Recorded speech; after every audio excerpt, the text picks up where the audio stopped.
네, 이어서 정치권으로 가보겠습니다. 이태원 참사 국정조사에 합의한 여야가 이상민 행정안전부 장관의 거취를 두고 공방을 주고받고 있습니다. 네, 민주당은 오늘까지 이 장관에 대한 파면 조치가 없다면 행동에 나서겠다고 경고했는데요. 이에 대해 여당은 반발하고 있습니다. 국회 취재기자 연결해 보겠습니다. 나경혁 기자. 네, 민주당이 못 박은 시한 오늘까지입니다. 윤석열 대통령이 이상민 행안부 장관을 파면하지 않으면 장관 해임 건의안 처리 등에 나서겠다고 경고했는데요. 대통령실은 진상규명을 먼저 지켜봐야 한다는 기존 입장에 변화가 없다며 이 같은 요구를 일축했는데 민주당은 오늘이라도 결단하라고 압박을 이어가고 있습니다. 윤석열 대통령을 향해 국민인지 이상민 장관인지 선택하라고 했는데요. 여당 일각에서 나오는 국정조사 보이콧 목소리를 두고는 협박과 막말 정치는 이제 통하지 않는다고 비판하기도 했습니다.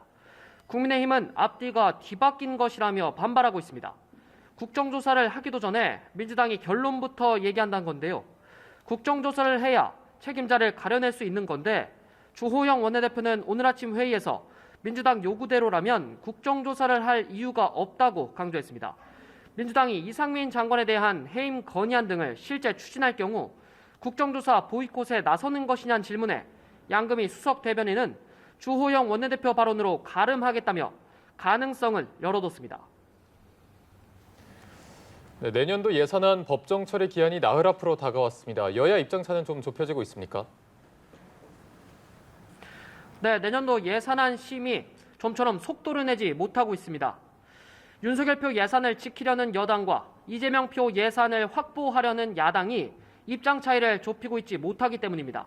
대통령실 이전에 따른 용산공원 조성 사업과 대통령실 업무 지원비 예산, 공공임대주택 사업 예산 등이 주요 쟁점인데요. 당초 국회는 지난주 감액 심사를 마치고 증액 심사로 넘어갔어야 하지만 아직도 감액 심사에 머물러 있는 상태입니다. 여야는 한 목소리로 예산안 신속 처리를 강조하고는 있습니다.